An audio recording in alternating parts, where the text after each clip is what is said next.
በጌታችን በመድኃኒታችን በኢየሱስ ክርስቶስ ስም ሰላም ጸጋ ፍቅር አንድነት በያላችሁበት ይሆንላችሁ እያልሁ የተወደዳችሁ የክርስቶስ ቤተሰቦች መልካም ምኞቴን እገልጻለሁ። ክብር ለአምላካችን ለእግዚአብሔር ይሁን። እንደምን አላችሁ? እንደምን ሰነበታችሁ? ልዑል እግዚአብሔር አምላካችን እስከዚህ ሰዓት ስላደረሰን ስሙ የተባረከ ይሁን። እንደተለመደው ዛሬ ደግሞ አዳዲስ መልእክቶችና ትምህርቶችን ይዤ ወደ እናንተ መጥቻለሁ። ታዲያ ይህንን ትምህርት ደግሞ ኮፒ ሊንክ በማድረግ ለሌሎች ለብዙዎቹ እንዲዳረስ የበኩላችሁን ድርሻ እንድትወጡ በእግዚአብሔር ስም አደራ ነው የምለው።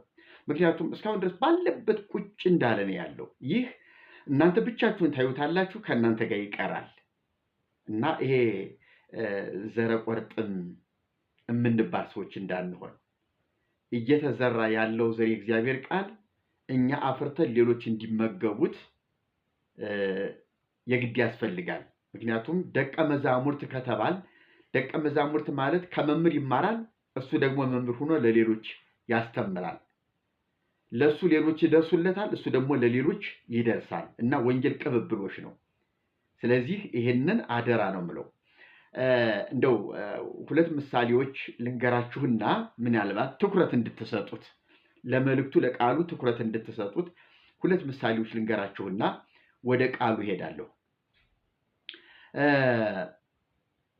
አንድ ሰው ገና በኮሌጅ እያለሁ ነው በ86 ዓመተ ምህረት ወይ 87 ዓመተ ምህረት ላይ ምን አለ? ኦን ዘ ሸልፍ ባይብል አትሁኑ፣ እናንተ መሆን ያለባችሁ ኦን ዘ ቴብል ነው። ኦን ዘ ቴብል ባይብል በጠረጴዛ ላይ ያለ መጽሐፍ ቅዱስ፣ በጠረጴዛ ላይ የተቀመጠ መጽሐፍ ቅዱስ ሁኑ እንጂ ሸልፍ ላይ የተቀመጠ መጽሐፍ ቅዱስ አትሁኑ ነው ያለ። ምክንያቱም አለ እውነቱን ነው። ምክንያቱም እናንተ አሁን የእግዚአብሔርን ቃል የተማራችሁ ቃሉን የተሸከማችሁ ሰዎች የሚያነቧችሁ መጽሐፍ ቅዱስ ናችሁ። ስለዚህ እናንተ በጠረጴዛ ላይ የተቀመጠ መጽሐፍ ቅዱስ ናችሁ። ምን ማለት ነው? ማንም ይመጣል፣ መጀመሪያ እንግዳው ተቀመጠ የሚባለው ወንበር ላይ ነው። ከወንበሩ ፊት ለፊት መጽሐፍ ቅዱስ ነው ያለው። ስለዚህ ከማዕድ በፊት ከሚበላ ከሚጠጣ ለስጋ ነገር ከሚያስፈልገው በፊት ከሰላምታ ቀጥሎ መጀመሪያ የሚያገኘው ከጠረጴዛ ላይ ያለውን መጽሐፍ ቅዱስ ነው ማለት ነው። እና መጽሐፍ ቅዱስ እንግዲህ ይነበባል ማለት ነው። በጠረጴዛ ላይ ያለ መጽሐፍ ቅዱስ ተነባቢ ነው እና እናንተ በጠረጴዛ ላይ ያለ መጽሐፍ ቅዱስ ናችሁ እንጂ ሸልፍ ላይ ታሽጎ ተዘግቶ ከሌሎች መጽሐፎች ጋር አብሮ ተደርድሮ ተዘግቶ የተቀመጠ መጽሐፍ መሆን የለባችሁም። እናንተ ተነባቢ የተገለጠ የጠረጴዛ መጽሐፍ ቅዱስ ማንም ሰው ግልጥ አድርጎ የራበው የደከመው የዛለ መጥቶ ግልጥ አድርጎ የሚያያችሁ የህይወት ምግብ የያዛችሁ የህይወት ቃል የያዛችሁ ኢየሱስ ክርስቶስን የያዛችሁ መጽሐፍ ናችሁ እናንተ። ስለዚህ ከጠረጴዛ ላይ የተቀመጠ መጽሐፍ ሁኑ አለ።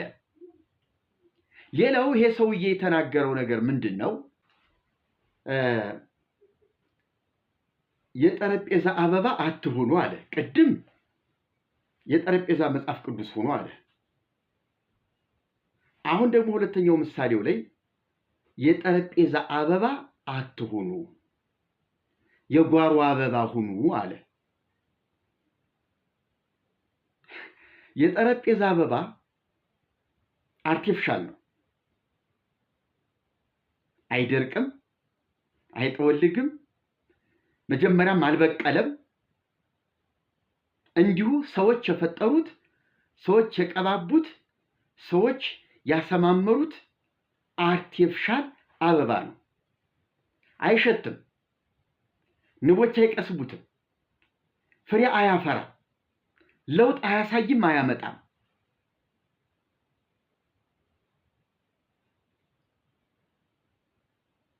ስለዚህ ያንን አትሁኑ።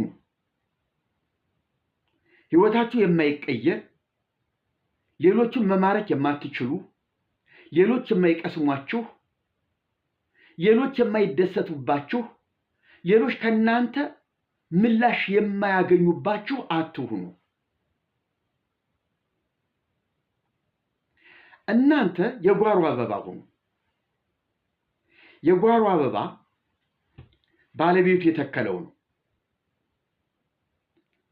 ባለቤቱ ተንከባክቦ ውሃ ጠጥቶ አፈር አድርጎ ሌላ ማዳበሪያ ምንም ነገር አድርጎ ያሳደገው ለቁም ነገር ያበቀው መዓዛ ያለው ሽታ ያለው አበባ ነው። የግቢው ውበት ነው። ተፈጥሯዊ ውበት ነው። የሚመገብ ነው። እሱ ራሱ እየተመገበ የመጣ እየተመገበ ያደገ ነው። ሕይወት ያለው ነው። ንቦች የሚቀስሙት ነው። ለማር ይፈልጉታል። ሌሎቹ አበባ የሚወዱ እንደ ቢራቢሮ ያሉ በጣም ማራኪ ከለር ያላቸው የተፈጥሮ እንስሳት አዕዋፋት፣ እነዚህ ክንፍ ያላቸው ላባ ያላቸው በጣም ጥቃቅን ነፍሳት ያርፉበታል፣ ይቀስሙታል።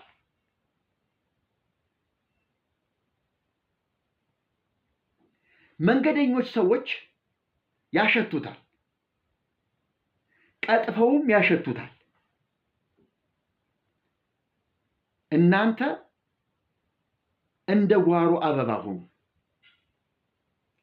መንገደኞች የሚያሸቷችሁ የሕይወት መዓዛ ያላችሁ፣ ንቦች የሚቀስሟችሁ፣ ለሕይወት የምትጠቅሙ፣ ደስ የምታሰኙ፣ ለጌታው ለባለቤቱ በጎ ምላሽ የምትሰጡ፣ እርካታና ደስታን የምትሰጡ፣ እፎይታን የምትሰጡ ሁኑ። አርቴፊሻል አትሁኑ።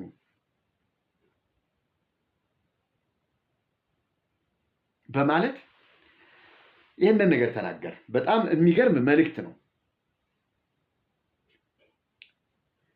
በጣም ግዙፍ መልእክት ስለሆነ መቼም አልረሳውም ይሄን መልእክት። ማንኝ እኔ? የጠረጴዛው አርቲፊሻሉ ነኝ? ሰው ሰራሹ ሰዎች ያስቀመጡት የውሸቱ አስመሳዩ?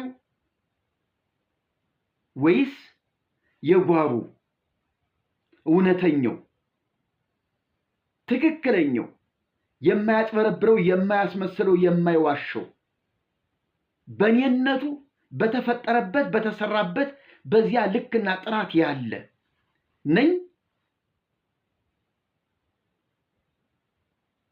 ወይስ ተምሬ አውቄ የራሴን ዕውቀት ብቻ ይዤ ከጠረጴዛ ከመደርደሪያ ላይ አብሬ እንደሌላው መጽሐፍ የተቆለፈብኝ ለምንም አገልግሎት የማልሰጥ ብል የሚበለኝ የምሻግት? ወይስ ደግሞ ሰዎች የሚያነቡኝ ሰዎች የሚያዩኝ የሚጽናኑብኝ የጠረጴዛ መጽሐፍ ነኝ? ማንኝ እኔ እያልኩ ራሴን አያለሁ። እናንተስ እስቲ ራሳችሁን ፈትሹት። የትኛው አበባ ናችሁ?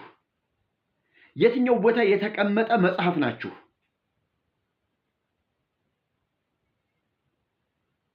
ይሄንን እየመረመራችሁ ዛሬ ወደምወስዳችሁ ወደ እግዚአብሔር ቃል እንገባለን።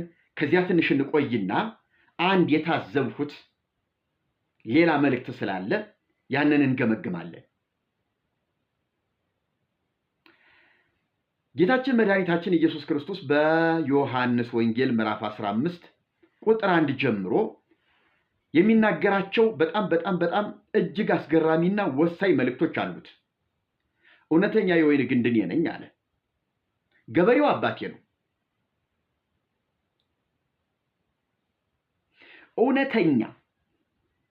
እውነተኛ የወይን ግንድ እኔ ነኝ።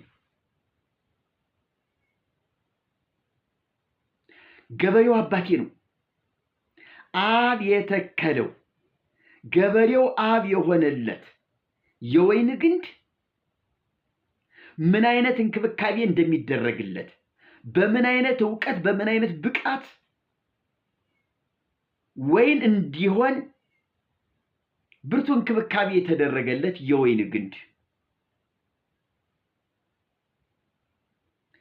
እንዲህ እንክብካቤ በአብ እንክብካቤ የተደረገለት ገበሬው አባቱ የሆነለት የወይን ግንድ ምን አይነት ፍሬ ያፈራል? ከሱ ምን ይጠበቅ ይሆን? እንዲህ አለ ጌታችን ቁጥር 5 ላይ እኔ የወይን ግንድ ነኝ። ሁሉንም አላነበው፣ እናንተ አንብቡት። ቁጥር 5 ላይ አነ ውእቱ ጉንደ ወይን፣ እኔ የወይን ግንድ ነኝ፣ ወአንትሙ አይጹቂሁ፣ እናንተ ቅርንጫፎች ናችሁ። ልብ በሉ፣ እኔ ግንድ ነኝ፣ እናንተም ግንድ ናችሁ አላለም። ተካዩ አባቱ ነው፣ እሱ የወይን ግንድ ነው፣ ቅርንጫፎች ደግሞ እናንተ ናችሁ አላቸው። 3 ቦታ አለ።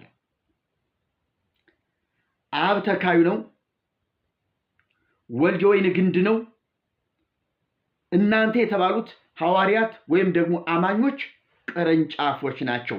ፍሬ የሚያፈሩ በግንዱ ላይ ሆነው ፍሬ የሚያፈሩ። ወዘእንበሌ ሰአል ወዘትክሉ ገቢረ ወኢምንትኒ፣ እናንተ ቅርንጫፎች ናችሁ፣ በእኔ ካልሆናችሁ ምንም ፍሬ ልታፈሩ አትችሉ። ቁጥር 5 ማየት ትችላላችሁ። ያለ እኔ ምንም ልታደርጉ አትችሉምና በእኔ የሚኖር እኔም በእርሱ እርሱ ብዙ ፍሬ ያፈራል።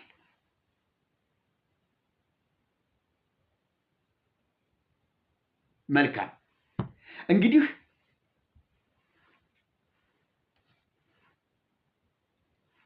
ሳይምታታ ሳይደበላለቅ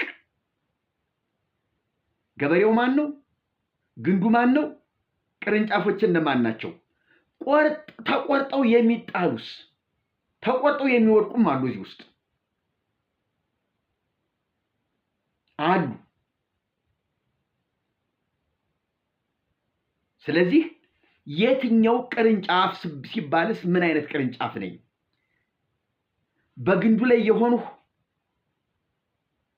እንዲሁ ፍሬ የሌለኝ ነኝ? እንደዚያ ከሆነ አብ ገበሬው ያጠረዋል አብዝቶ እንዲያፈራ፣ የማያፈራው ሁሉ ይቆረጣል። ለካ መቆረጥ አለ ማለት ነው። ለካ ከግንዱ ከበቀሉ በኋላ ከግንዱ ጋር ተጣብቀው ከበቀሉ በኋላ ፍሬ አፍርተው ካልተገኙ ለካ ተቆርጦ መውደቅ አለ ማለት ነው። ወደ እሳት መጣልም አለ ማለት ነው። ምናልባት አንዴ ከግንዱ ተጣብቄያለሁ፣ አንዴ የኔ ነገር አልቋል፣ የኔ ነገር አብቅቷል፣ ምንም መቆረጥ የለም፣ መቦጨቅ የለም፣ ወደ እሳት መጣል የለም የምትሉ ሰዎች ተጠንቀቁ። ትቃጠላላችሁ፣ ትነዳላችሁ።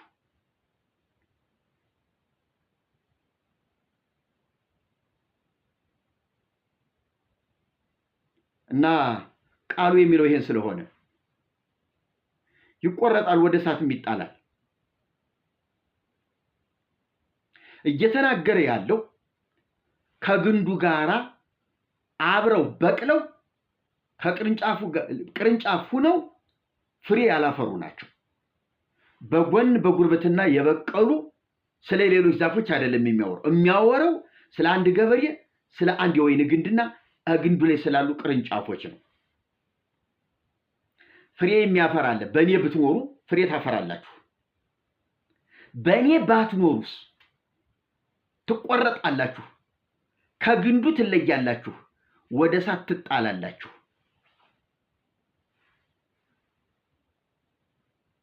ይህንን የሚያመለክተው። ስለዚህ ውድ ክርስቲያኖች የተለያዩ መልእክቶች ስላሉ ያንተ ነገር እኮ ድነሃል፣ አብቅተሃል፣ ከማይጠፋ ዘር ተወልደሃል፣ ልትጠፋ ከፈለግ ትጠፋለህ። ይኸውልህ መጥፊያን ካመቻቸህ ትጠፋለህ፣ ምንም ጥርጥር የለውም። እግዚአብሔር ሊያድንህ ወስኗል፣ ቆርጧል። አንተ ከበረቱ ከወጣህ፣ አንተ ተጋላጭ ከሆንህ ትጠፋለህ፣ ትቆረጣለህ። ይሄ ግድ ነው። ደህንነት ጸጋ ነው። ኢየሱስ የእግዚአብሔር ጸጋ የእግዚአብሔር ስጦታ ነው። እኛ ያመጣነው እኛ በጸሎት በጾም ያመጣነው ሀብታችን አይደለም። እግዚአብሔር እንካችሁ ብሎ የሰጠን ጸጋ ሀብት ነው። ስንቀበለው የዘላለም ሕይወት የምናገኝበት ነው። ጸጋ ስጦታ ነው። ልብ በል። ስጦታ ከሆነ ደግሞ ስጦታ ይወሰዳል። ኢየሱስ ተሰጥቷል። ኢየሱስን መቀበል ካቃተህ ተቀብለህ መኖር ካቃተህ ትቆረጣለህ። ጸጋ ይወሰዳል። በቃ ደህንነትን ታጣለህ።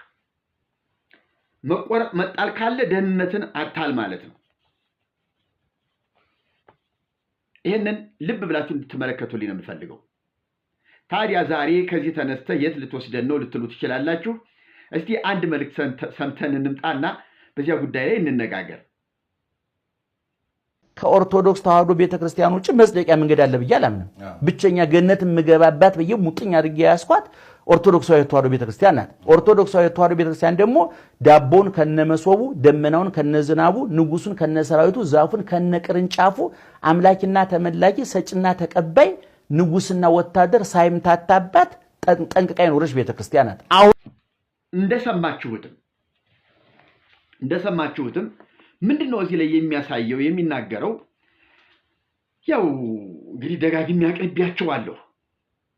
በኢትዮጵያ ኦርቶዶክስ ተዋህዶ ቤተክርስቲያን እንደ መጽሐፍ የሚታዩ እንደ ሕግ ወሳኝም ቆራጭም ፈላጭም ሆነው እንደው ብይን የሚሰጡ ማለት ይቻላል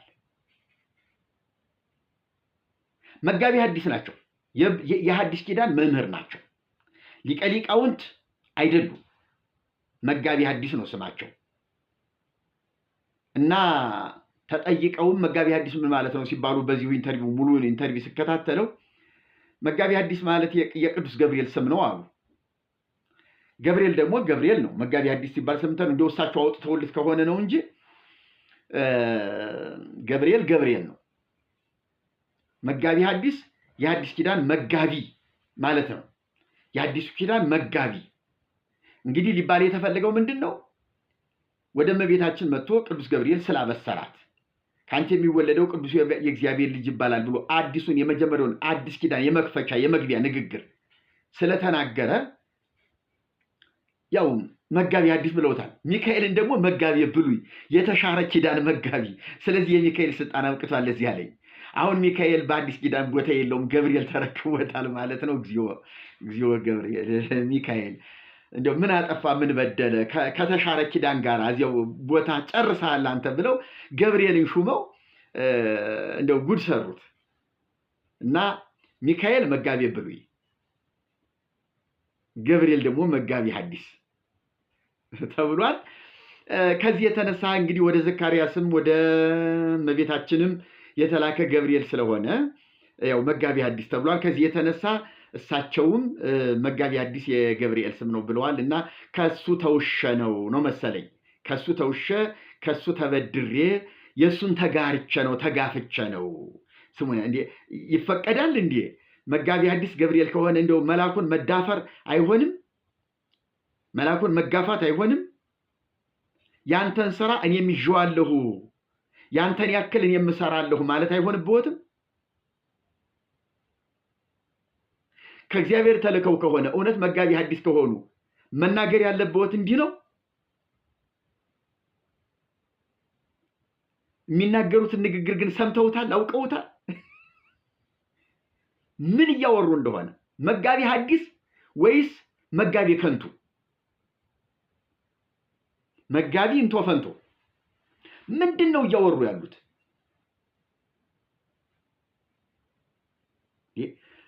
ቅዱስ ገብርኤል እኮ ከአንቺ የሚወለደው ቅዱሱ የእግዚአብሔር ልጅ ነው በማለት እቅጭ ነው የተናገረው። ቅዱሱ የእግዚአብሔር ልጅ ይባላል። እግዚአብሔር አምላክ የአባቱን የዳዊቱን ዙፋን ይሰጠዋል። በያዕቆብ ቤት ለዘላለም ነግሶ ይኖራል፣ ለመንግስቱ ፍጻሜ የለውም በማለት እመቤታችንን ጸጋን የተመለሽ ደስ ይበልሽ አንቺ ከሴቶች ተለይተሽ የተባረክሽ ነሽ በማለት ልዩ የምስራች የተናገረ ነው። ለሕዝብ የሚሆን መድኃኒትን ለሕዝብ የሚሆን ሕይወትን የምስራች ያበሰረ ብስራተ መልአክ ነው ገብርኤል። የምስራች ነጋሪ ነው ገብርኤል። ጌታ በተወለደ ጊዜም በከብቶች በረት ብዙ መላእክት መጥተው ለዓለም ሁሉ መድኃኒት የሚሆን ጌታ ክርስቶስ ተወልዶላችኋል ነው ያሉ። እነዚህ ሁሉ መጋቢያን ሐዲስ ናቸው። የሐዲስ ኪዳን መጋቢዎች ናቸው። እነዚህ ወንጌል በግልጥ የሰበኩ የምስራች ወንጌል የምስራች ደህንነት ይውላችሁ ብለው የምስራቹን ቃል የሰበኩ መላእክት ናቸው። እርስዎ ምን ተናግረው ነው መጋቢ ሐዲስ የሆኑት? መጋቢ ሐዲስ ለመባል እኮ ሐዲስ ኪዳንን እንደ ጌታችን እንደ ሐዋርያት ብጥር አድርጎ መስበክ ይጠይቃል። እንደ መላእክቱ እንደነ ገብርኤል ለይቶ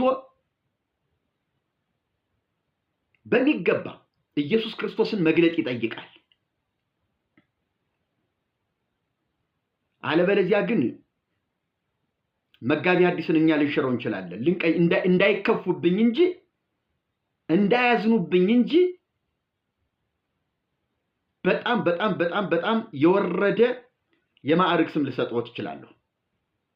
ኮሜንት ላይ ማየት ይችላሉ። እንግዲህ መቼም እዩልኝ ብለው ቢሆን እስቲ ያስነብቡ ኮሜንት። ብዙ ጉድ ይሰማሉ። ሕዝብ ያወጣልዎታል ስም ወንጌል መስበክ ካልቻሉ መጋቢ ወንጌል መጋቢ ሐዲስ ሊሆኑ አይችሉም። በታምር አይደሉም። ሽምጥጥ አድርገው ደህንነትን የካዱ መዳን በተቋም በኢየሱስ ሳይሆን በተቋም በድርጅት እስቲ እንደው አንዳንድ ነገሮችን እናንሳ። ከተናገሩት ንግግር ከኦርቶዶክስ ቤተክርስቲያን ውጪ መጽደቂያ መንገድ አለ ብዬ አላምንም። ከኦርቶዶክስ ቤተክርስቲያን ውጪ መጽደቂያ መንገድ አለ ብዬ አላምንም። እንዴ ኦርቶዶክስ የመዳን መንገድ ነው እንዴ? በኦርቶዶክስ ካልሆነ በቀር መዳን በሌላ በማንም የለም ተባለ እንዴ? እንዴ መጋቢ ክደት፣ መጋቢ ሙፋቄ፣ መጋቢ ሐሰት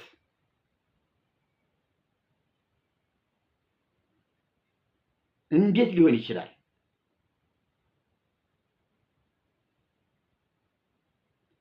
ከኦርቶዶክስ ተዋሕዶ ቤተክርስቲያን ውጪ መጽደቂያ መንገድ አለ ብዬ አላምንም አሉ። በእውነት ነው የምልዎት።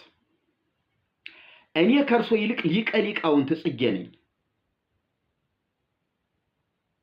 ሊቀ ሊቃውንት ከነ የኔታ ዝራ የተሻልሁ ከነ አባ ገብረ ኪዳን ርዕሰ ሊቃውንት ከነ አባ ገብረ ኪዳን የተሻልሁ ከነ ሊቀ ሊቃውንት ስምዐኮነ የተሻልሁ ከእርሶ የተሻልሁ ሊቀ ሊቃውንት ጽጌ ብዬዋለሁ ራሴን። አትንጫጩብኝ።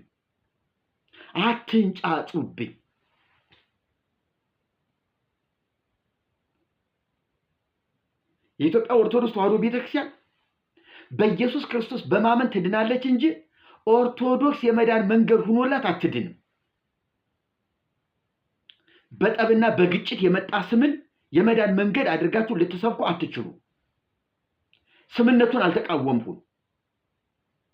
ኦርቶዶክስ መባል ካቶሊክ መባል እኔ ተቃውሞ የለኝም። ቢጠፋ ደስ ይለኛል። ክርስቲያን ብንባል በቂያችን ነው።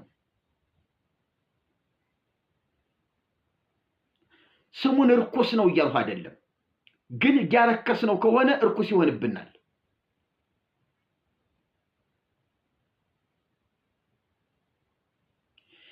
መዳን በሌላ በማንም የለም እንድንበት ዘንድ ከሰማይ በታች የተሰጠን ኦርቶዶክስ ነው ካሉ ሙተዋል። በቁሙ ሙተዋል። ብቸኛ ገነት የምገባባት መንገድ ኦርቶዶክስ ተዋሕዶ ቤተክርስቲያን ናት።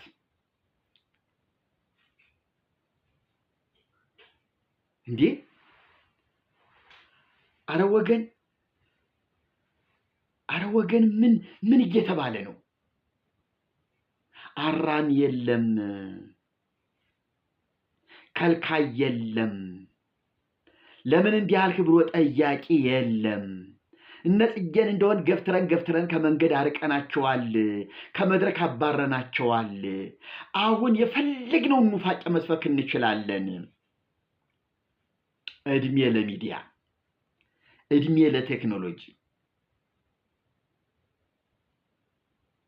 ከቤቴ ሳልወጣ ከቤትዎ ገብቼ ወንጌል እሰብክልዎታለሁ። ከቤቴ ይሄው እዚህ ቁጭ ብዬ ከቤቴ ቁጭ ብዬ ከቤትዎ ገብቼ ወንጌል እሰብክልዎታለሁ። ከቤቴ ሳልወጣ ለእያንዳንዱ ኦርቶዶክስ፣ ለእያንዳንዱ ጳጳስ፣ ለእያንዳንዱ የደብር አስተዳዳሪ በየቤቱ ገብቼ ወንጌል እሰብክለታለሁ። ይሄው ይድረስ ለእርስዎ። መዳን ለጠፋብዎ፣ የመዳን መንገድ ለጨለመብዎ፣ ኢየሱስን ላጡ፣ ኢየሱስን ለካዱ፣ ከኢየሱስ ተለይተው ለወደቁ፣ ከግንዱ ተቆርጠው ለተጣሉ ይድረስ ለእርስዎ ቅዱስ ወንጌል።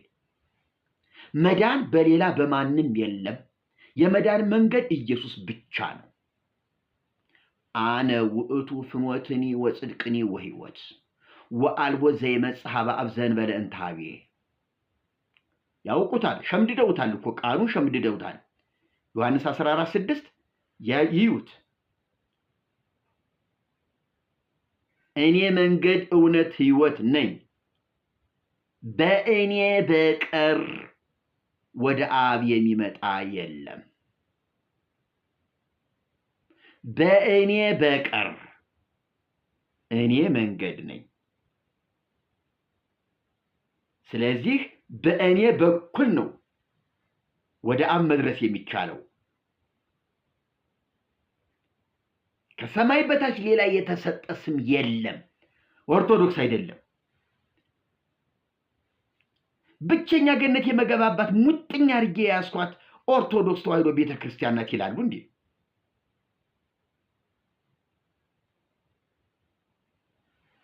ወገኖች፣ እንዲህ አይነት ሰዎች እየመሩ የሚያስቷቸው ናቸው። እናያለን ይላሉ፣ አያዩ። እናውቃለን ይላሉ፣ አያውቁም። የጨለመባቸው ሁለንተናቸው የታወረባቸው ሰዎች ናቸው።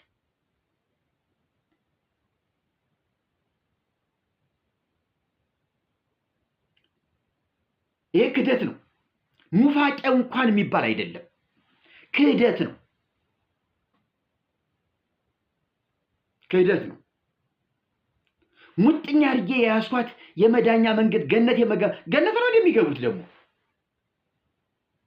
ለመሆኑ ገነት እንደው እኔ ግራ ገባኝ። በቃ ስትሞቱ ሄዳችሁ ገነት የሚባል ቦታ ነው የምትገቡት? እና አዳም የወጡባት በእንተ ሔዋን ተአጽሖ ተገነት ወበእንተ ማርያም ድንግል ተርኅወ እያላችሁ የምታወሩት ይሄ አዳምና ሔዋን የነበሩበት ገነት ነው እንዴ? እሱን ነው ተስፋ የምታደርጉ እንዴ? በክርስቶስ የተገለጠ የእግዚአብሔር መንግስት አለ። ከዚህ ወይም ከዚያ የማይሉት፣ ከላይ ወይም ከታች የማይሉት የእግዚአብሔር መንግስት ከዚህ ወይም ከዚህ አይባልም። በዚያ መንግስት ውስጥ ልንኖር በክርስቶስ ተጠርተናል። ገነት ልንገባ አልተጠራንም። ገነት የሚባል እዚህ ምድር የነበረ ቦታ ነበረ። ዛሬ የት እንዳለ በሰዶምና በገሞራ አካባቢ አብሮ ይጥፋ አይጥፋ አይታወቅም። በታሪክ አሁን የለም። ይሄ ነው ተብሎ የታወቀ ቦታ የለም። እሱን ተስፋ እንዳታደርጉ። ከሱ የተሻለ የእግዚአብሔር መንግስት አለ።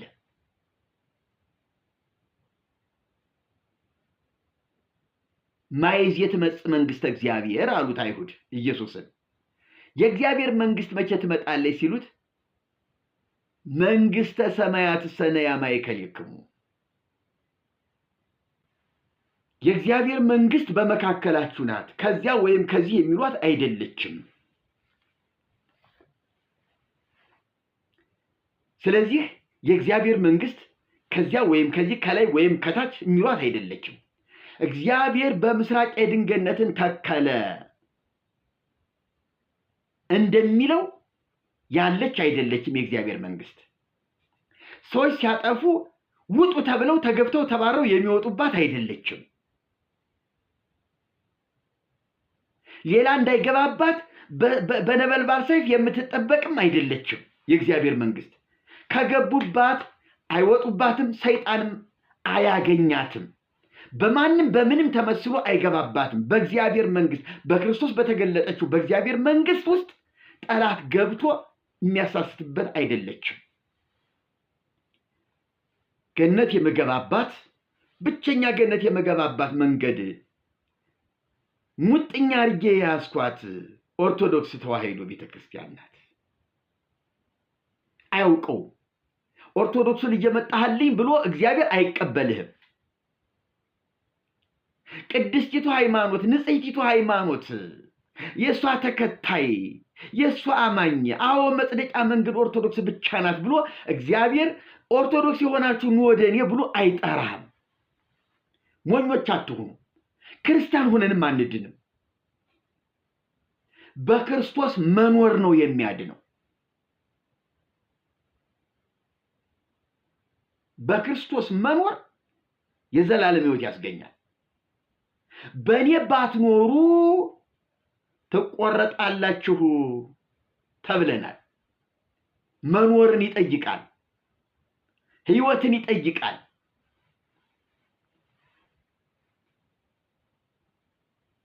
ኦርቶዶክስ የመዳን መንገድ በተአምር ልትሆን አትችልም። ይሄ ኑፋቄ ነው፣ ክደት ነው፣ ክርስቶስን የሚያስጥል ቆሻሻ ትምህርት ነው። ቆሻሻ ውዳቂ ትምህርት፣ የተረገመ ትምህርት። አብርሃም አባት አለን በማለት የምትድኑ አይምስ እይምሰልክሙ ዘታመስጡ በብሔለ አብ በነ አብርሃም። አብርሃም አባት አለን በማለት የምትድኑ አይምሰላችሁ። ወናሁ ተሰይመ ማሕፄ ውስተ ጉንደ ዕፀው፣ እነሆ ምሳር በዛፉ ስር ተቀምጧል።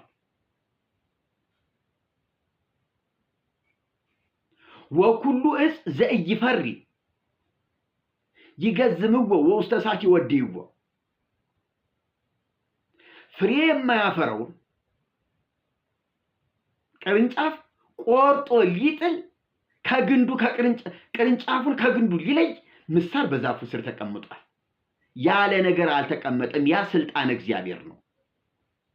በክርስቶስ ሁነን ፍሬ ካላፈራን ኦርቶዶክስ ነን በማለት የመዳን መንገድ የለም። አይሁድም እንደዛ ይሉ ነበር።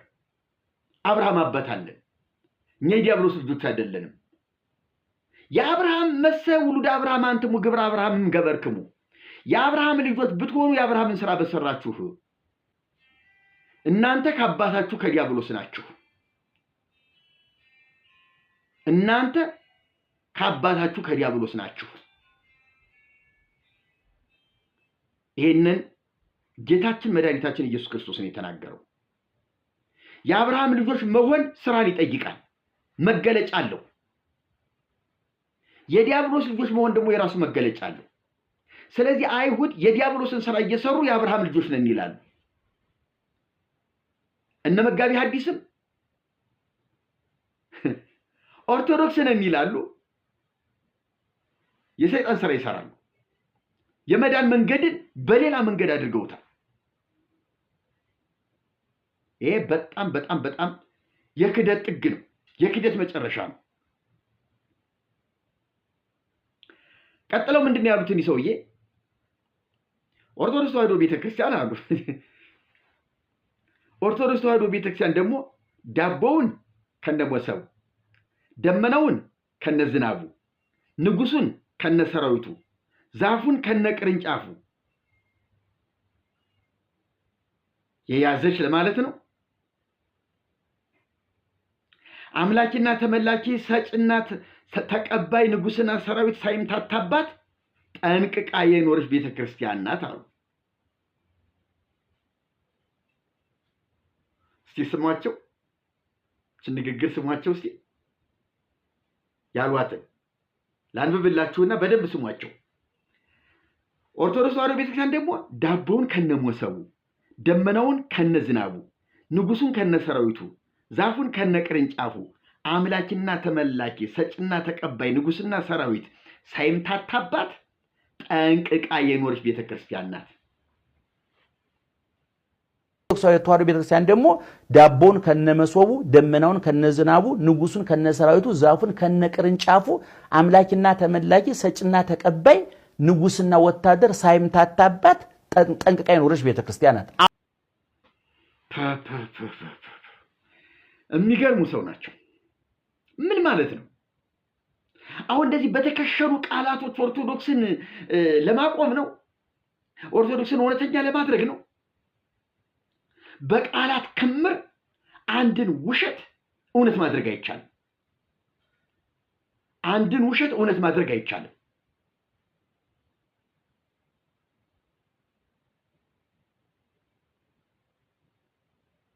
ብዙ ሐሰተኞች ስለተባበሩ፣ ብዙ ሐሰተኞች ለውሸት እጅ ስላወጡ እውነት አትጠፋም።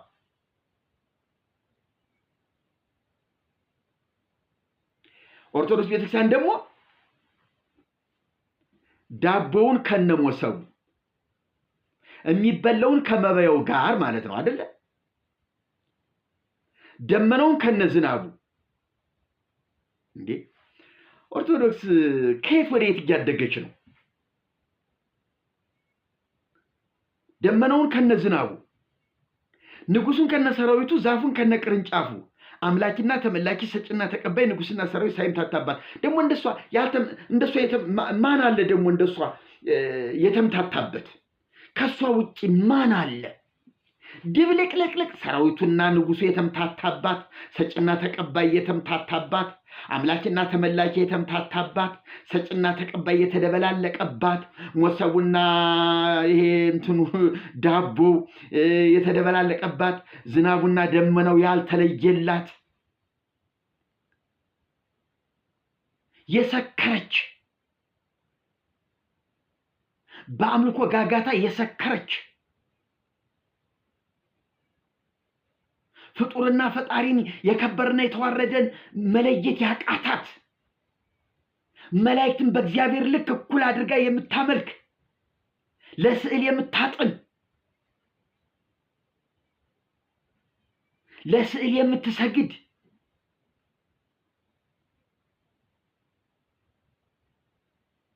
እንዴት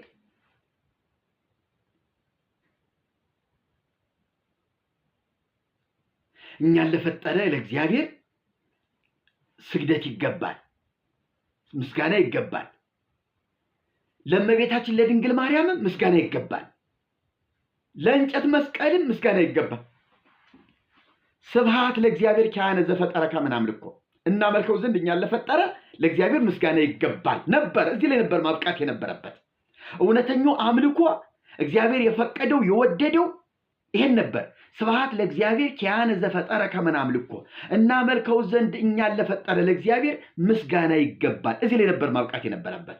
ቤተ ክርስቲያኒቱ ግን የተምታታባት መጋቢ ሐዲሱ እንዳሉት ሳይሆን የተደበላለቀባት፣ የተምታታባት፣ ፊትና ኋላው ይሄ ውሉ የተወሳሰበባት ስለሆነች ስብሐት ለማርያም እግዝእትነ ወመድኃኒትነ፣ እመቤታችንና መድኃኒታችን ለሆነች ለድንግል ማርያም ምስጋና ይገባል ብለው ጨምረው። ከዚህ የበለጠ መደናበር ምን ይምጣ? ከዚህ የበለጠ አለማየት ምን ይምጣ? ከዚህ የበለጠ መምታታት ከየት ይምጣ? ምን ይሄ ብቻ? ስብሐት ለመስቀለ ክርስቶስ ዕፀ መድኃኒት ኃይልነ ወፀወንነ፣ ኃይላችንና መጠጊያችን ለሆነው ለእንጨት መስቀልም ምስጋና ይገባል። ከዚህ የበለጠ ውርደት አለ እንዴ? ከዚህ የበለጠ አሟሟት አለ እንዴ? ሰይጣን የወደቀው እኮ ይሄንን እንዲህ አይነት ይሄ ከፈጣሪ የወጣ አምልኮን እኮ ለራሱ ሲያደርግ እኮ ተገኝቶ ነው።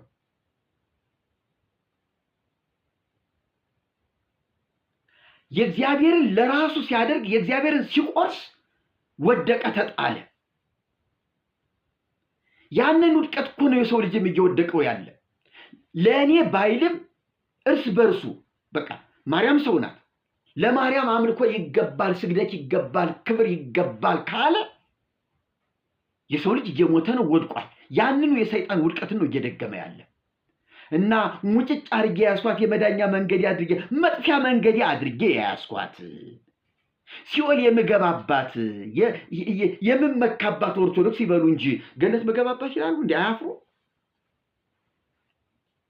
አያፍሩ? ነውር አይደለም እንዴ? ስለዚህ ወገኖቼ ይህንን መልእክት ምናልባት የሳቸውንም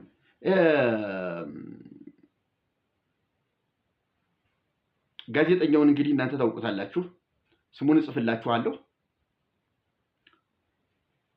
ጋዜጠኛውም ያው መጋቢ ሐዲስ እሸቱ ያንን ነገር እንዲናገርለት በተከሸኑ ቃላቶች እየሰማ እውነት መስሎት ተመስጦ ሌሎቹን እንደሚሞግታቸው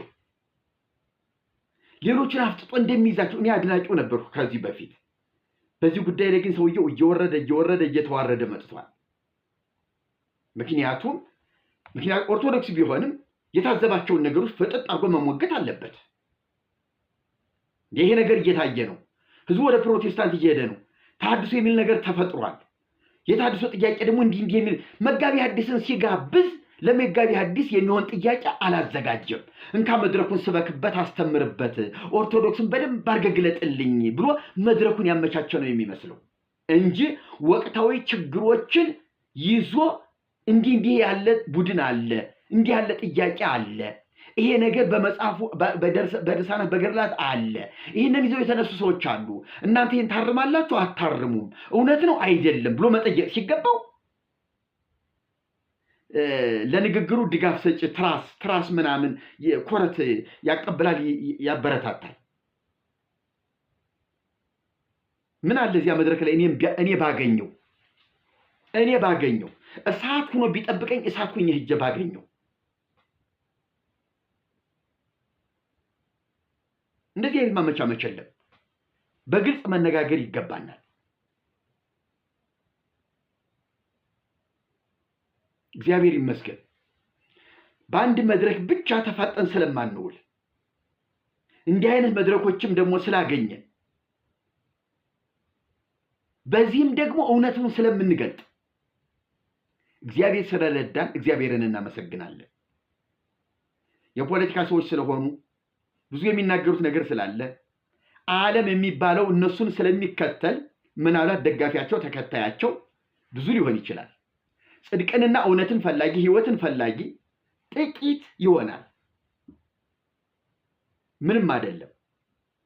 እግዚአብሔር ተረፍ ያለው አብ የሳበው ከኛ ጋር ይተባበራል። ስለዚህ የተወደዳችሁ ወገኖች እግዚአብሔር ይባርካችሁ፣ ጸጋውን ያብዛላችሁ። በሚያስፈልገኝ ነገር ሁሉ ከጎኔ እየሆናችሁ ይሄ መልእክት እንዲያድግና እንዲሰፋ ተደራሽነቱ እንዲያድግ ይሄ መልእክት ቸል የሚባል አይደለም። አያችሁ፣ ሰይጣን ለዚህ ዓለም ሰዎች ብዙ ነገር ያደርጋል። የዚህ ዓለም ሰዎች ለዓለማቸው ብዙ ነገር ያደርጋሉ። እኛ የብርሃን ልጆች ደግሞ እንደ ብርሃን ልጆች ከነሱ በታሻለና በላቀ ለዘላለም ሕይወት ተክተን የማንሰራበት ምክንያት የለም። የዚህን ዓለም መንግስት የማፍረስ የዲያብሎስን ስራ የማፍረስ ስልጣኑ በእጃችን ነው ያለው። ስለዚህ ሞኞች መሆን የለብንም። ብልጦችና ጀግኖች መሆን አለብን። ከኛ በፊት የነበሩት አንገታቸውን ለሰይፍ እየሰጡ ምላሳቸውን እየተቆረጡ በክርስቶስ ኢየሱስ ስም ዋጋ የከፈሉ ጀግኖች ሊያጀግኑንና እነሱን መስለን ልንከተል ይገባል። ስለዚህ ተባረኩልኝ፣ ወዳችኋለሁ። ይህንን ፕሮግራሜን ለ10ም ለ20ም ሰው አይደክምም፣ ግድ የላትም፣ የሚያስከፍልም አይመስለኝም። እንደው ቁጭ ብላችሁ ለረጅም ሰዓት ብትሉት ምን ችግር አለ? እና እንደው በማናቸውም ነገር ከጎኔ ብትሆኑ ደስ ይለኛል። እግዚአብሔር ይባርካችሁ፣ ጸጋውን ያብዛላችሁ። እወዳችኋለሁ። ቀጣዩ መልእክቴም ደግሞ መጋቢ ሐዲስ እሸቱ ፍትሐ ነገሥት የተባለ በጣም ንጥር ያለ የቤተ ክርስቲያኒቱ መጽሐፍ ቤተክርስቲያናችን ከንጉስ ቆስጠንጢኖስ ከ3ኛው መቶ ክፍለ ዘመን ጀምራ እስከ አፄ ኃይለ ሥላሴ ድረስ ስትመራበት የነበረ ምርጥ መጽሐፍ ብሎ ያወደሰው መጽሐፍ ፍትሐ ነገሥት አለ። በነገራችን ላይ ክፍል 1 ክፍል 2 በቀደም ተቀርጬ አስተላልፋለሁ ብዬ ቃል ገብቼላችሁ ከተቀረጸ በኋላ በሆነ ምክንያት ተበላሸብኝና ድሌት አድርጌዋለሁ። አሁን ግን እግዚአብሔር ለካ ያን እንዲጠፋ ያደረገው ሰይጣን አይደለም ራሱ እግዚአብሔር ነው። እግዚአብሔር የተባረከ ይሁን፣ ክብር ለስሙ ይሁን። እሱ ባወቀ እሱ በፈቀደበት ሰዓት ከዚህ አጀንዳ ጋር አብሮ እንዲቀርብ ፈልጓልና ያ የተረገመ እርኩስ መጽሐፍ አሁን ይጋለጣል። መጋቢ ሐዲስ እሸቱ የተመጻደቁበት ቤተክርስቲያኒቱ የተደገፈችው ከንጉስ ቆስጠንጢኖስ ከ3ኛው መቶ ክፍለ ዘመን እስከ አፄ ኃይለ ሥላሴ እስከ 19ኛው መቶ ክፍለ ዘመን ለ1600 ዓመት ቤተክርስቲያኒቱ የተመራችበት ፍትሐ ነገሥት ገመነው ከዚህ ቀጥሎ ይቀርብላችኋል። በጉጉት በናፍቆት ጠብቁኝ። የእግዚአብሔር ጸጋ ይብዛላችሁ። ተባረኩልኝ። ይሄንን በዚህ ጨረስኩኝ።